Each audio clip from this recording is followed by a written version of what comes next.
And in today's episode of Michaela Loves Gymnastics, we will be discussing the top 10 most shady, gag worthy, or you had to be there bitch moments on NBC. Let's go! Everybody, and welcome to another episode of Michaela Loves Gymnastics. And welcome, ladies and gentlemen, to another edition of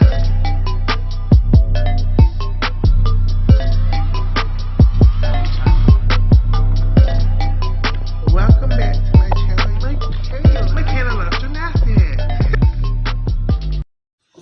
At number 10, we have from 93 through 96, all of the times NBC disrespected Shannon Miller to her face.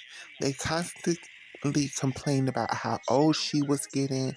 They constantly complained that she wasn't the most dominant gymnast. Now, we all know over here at the Loves Gymnastics Network, we love Dominique Dawes, but a thing is a thing, and Shannon Miller was not clearly, but results-wise, she was winning the most in that quad.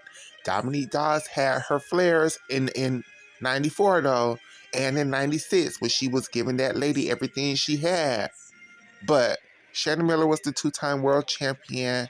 I think if Dominique Dawes would have not fallen, she would have won one of those world champions. But I think Shannon Miller still would have won one of those world championships. So number 10 on the list is NBC disrespecting Shannon Miller. Nadia. And of course, Mary Lou. One day, you know the gymnast and the accomplishment. But she's won more medals than any of them. So why aren't we on a first-name basis? Why isn't it just Shannon on the list? Who says it's not?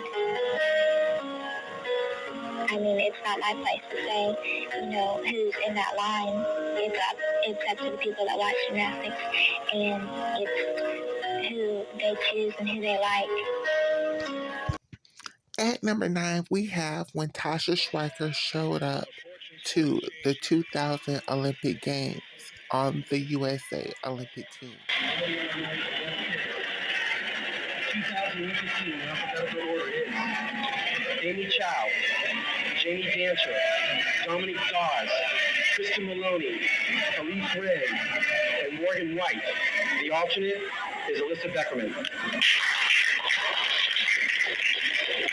Now, mind you, there was a whole Olympic trials process in 2000, very similar to the way it is today. 2 days of competition, 2 days of national championships, a national training camp, so on and so forth. And after all of that, the team was named, and Tasha Schweiker was not named to the team. And the alternate was Alyssa Beckerman. So when we heard Morgan White got hurt, everybody assumed Alyssa Beckerman was going to be the replacement athlete. None of us, I don't care what your friends say. I'm telling you, daughter. I'm telling you, niece. I'm telling you, sister. I'm telling you, fag. I'm telling you, butch queen. I'm telling you all. Nobody expected Tasha Schweiker to be at this Olympic Games. Nobody expected this moment to happen. And not only was she at the Olympic Games, she was the most consistent member of Team USA at the 2000 Olympic Games. Tasha Schweiker single-handedly, not making the team, not even an alternate, won the USA a bronze medal. I'm not saying single-handedly, but she was the leadoff performer and she was always hitting. No falls. Tasha Schweiker. For bars and floor exercise today, and she was definitely off the balance beam. I think that's a huge score that Jamie Dancer could have put up for this team. They've got veteran leadership. They've got a Dominique Dawes. They've got an Amy Chow, but they've also got a 15-year-old Tasha Schweiker right there who will start things off for the United States. How will they use Jamie Dancer? Well, certainly she has the ability to be one of the premier performers for the USA on floor exercise. She also is great on bars. Both of those events, she should make the lineup today. Alyssa Beckerman got the bad news when Morgan White went out. It wasn't going to be her joining the team as the alternate. It would be the 15-year-old Sasha Schweikert. And she will be the very first performer today. And Bella Caroli has called the first performance of the Olympic Games the most critical. You fall, well, then you affect the rest of the team. And we've seen that in past years with China. But if you can hit it, you can give everybody else a sense of belief. And it's amazing to think that he is going to rely on a 15-year-old Tasha Schweikert, who has never been in a big-time event like the World Championships or the Olympic Games. She is going to set the tone for this team on beam. That's a big position to be in. At number 8, we have that time that John Orozco gagged NBC, slayed NBC nutsacks, and won the national title after they thought Danielle Leva had that thing sewed up in the bag. John Orozco did one of the best flow routines of his life and proved NBC wrong. John Orozco at number 8.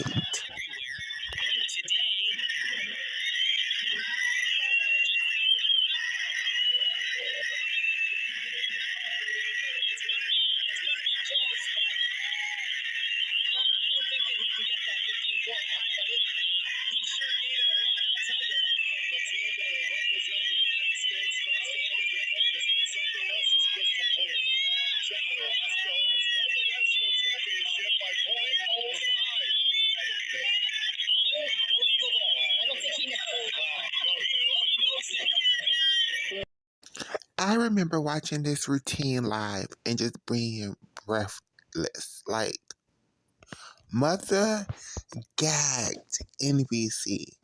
Mother gagged the gymnastics community. Mother gagged herself with this routine right here. We all know how the rest of her gymnastics career played out at the World Championships, but this moment right here left NBC gagged, and it leaving her at the number 7 position of the list of the most gag-worthy, the most you had to be there worthy, and the most slay-worthy. She definitely slayed this flow routine down. Maddie Larson.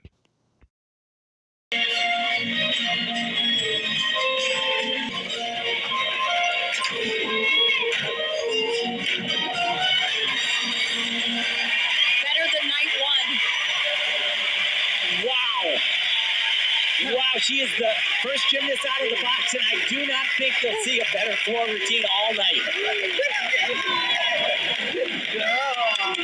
Unbelievable. You know, the thing about it is she sells the performance. You know, her mom's an actress, and it's all about a performance when she's out there. This is her starting tumbling run. Beautiful double laid out somersault. She'll keep her body stretched. Look at this, and watch the landing. Bam. Just the smallest little hop right there. And Tim, just the tumbling aside, what this routine did for me, she drew me into the choreography. I mean, talk about selling the set. Super high tumbling. She paid attention to details like sticking landings on tumbling passes. That's what the judges are really being critical about today. It was quite a beginning. At the number 6 position. In the competition, she has been given this chance to compete today, largely to give her some exposure and some experience. Guess what? She's beating everybody. At the number 6 position, we have that time Gabrielle Douglas gagged NBC, gagged America, gagged the world. Let everybody know what she had in store for these ladies coming into the 2012 Olympic Games. That time, Gabrielle Douglas went to the American Cup after, let's be honest, what we saw, right, 2011 isn't 2024 where we get a lot of access behind the scenes. What we saw from Gabrielle Douglas was 2011. She basically fell all over, but she made it to Worlds and she made it to Bars Finals, but she fell. So her coming to 2012, like less than like 6 months after Worlds and doing this and being a completely different gymnast. It had everybody got. NBC could not stop giving her compliments here. NBC was shook. NBC even said that Jordan and Allie should be shook. At number 6, Gabrielle Douglas. And I said, wow, she has looked so amazing. And she says, I know. Everybody has been telling me she is very something. So how do you explain why she is in this position, given this chance?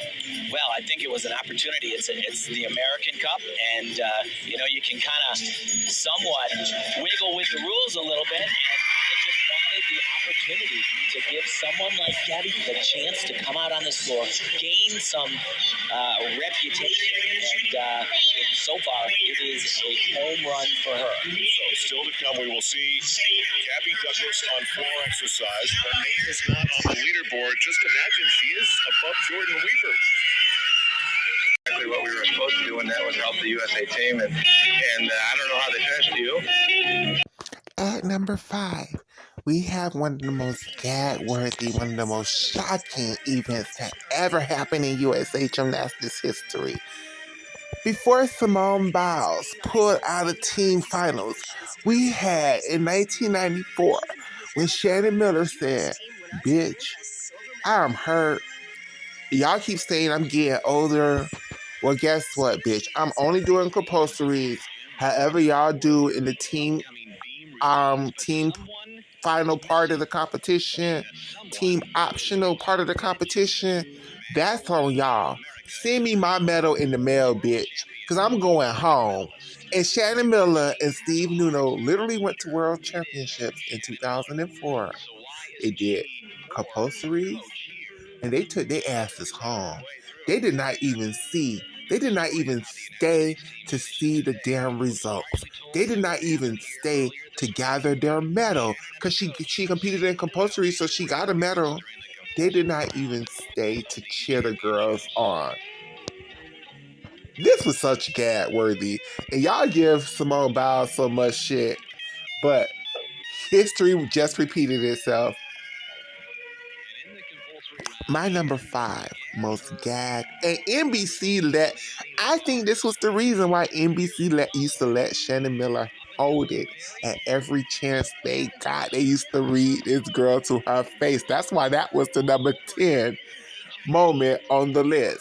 So at the number 5 moment on the list, you got when Shannon D. Miller said, "See you later, bye" to Team USA at the 1994 World Championship.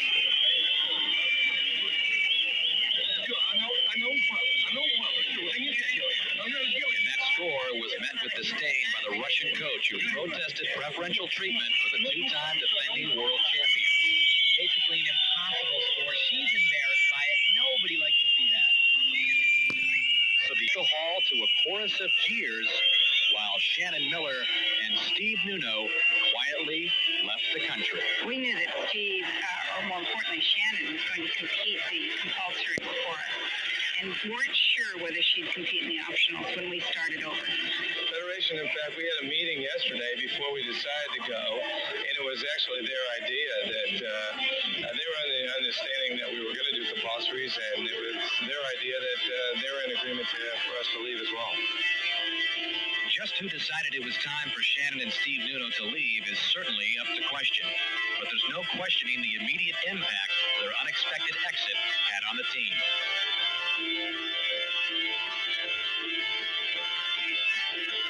1 hour after the departure was made public, the remaining American girls had to go out and earn a spot in today's finals. This was not the same team that walked out on the floor a couple nights before. The inexperience showed up and they lost their composure at times.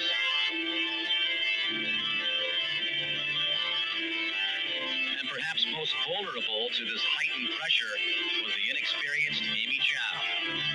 Everything just seemed to snowball for Amy. She had 2 falls on vaulting, 3 on the balance beam alone. You need to do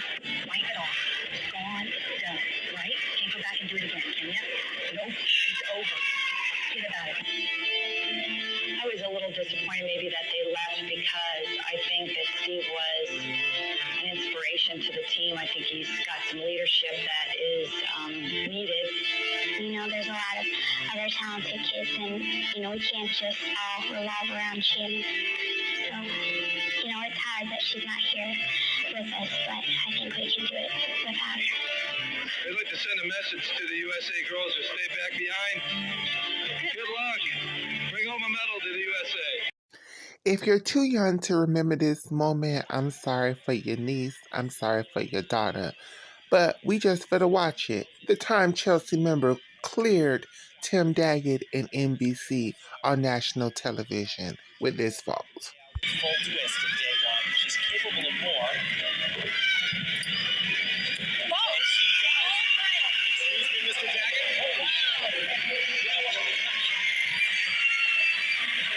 She doesn't just do it, she steps. At the number 3 spot is You Had to Be There when Dominique Dawes swept national championships. Dominique Dawes won the all-around title, beating Shannon Miller. This was the first time I ever seen Shannon Miller get beat at home. We've seen Shannon Miller get beat at World Championships. We've seen Shannon Miller get beat at the Goodwill Games, but we've never seen Shannon Miller get beat at home during this quad. So this was gag worthy. And not only did Shannon Miller get beat, see, we say that Dominique Dawes swept nationals and won all the gold medals, but what we don't say is Shannon Miller won 5 silver medals. That's right. Dominique Dawes beat that girl on every single event. Shannon Miller came in second place to Dominique Dawes on every single event. So that's why this is my number 3 most gag-worthy, most you had to be there moment in gymnastics history, serving NBC, because Tim Daggett thought that Shannon Miller won this floor exercise routine because of this little bitty mistake right here. But guess what? The judges did what they had to do and took that little bitty tenth of a point, that little bit of half a tenth of a point, and Dominique Dawes still cleared her. The number 3 most gag-worthy moment on NBC, right here, Dominique Dawes sweeping nationals. Incredible. Dominique needs to beat Shannon Miller's 9.912. 9.925.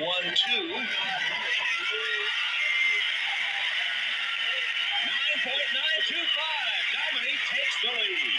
Oh, Tom, I don't know.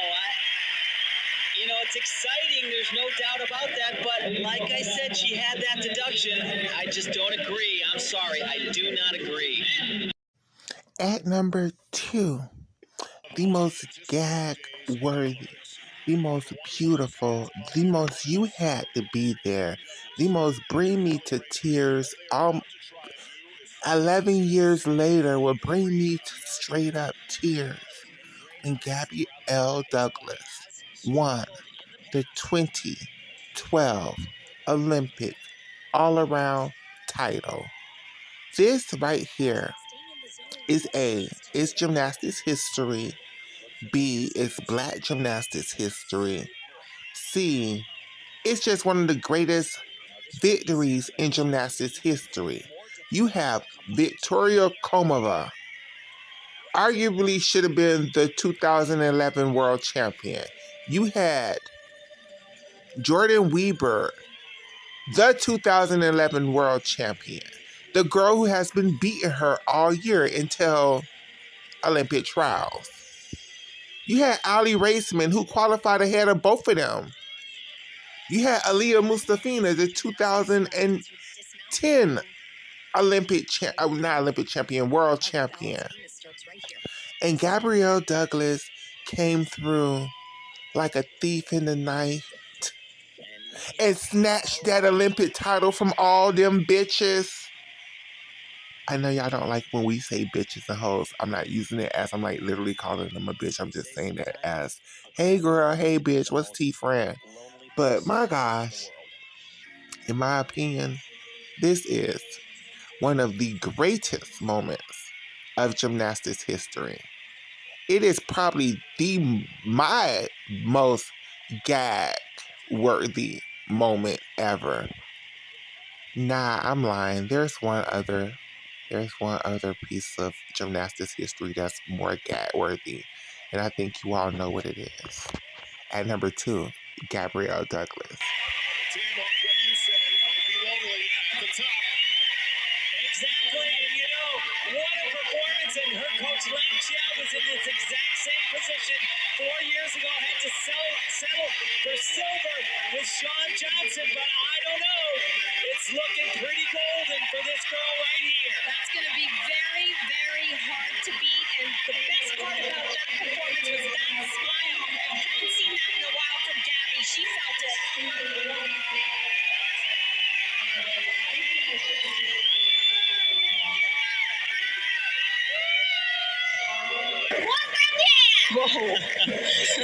That's telling She's The number one most gag-worthy event that happened on NBC that we saw with our natural eyes was the 2000 Olympic all-around finals.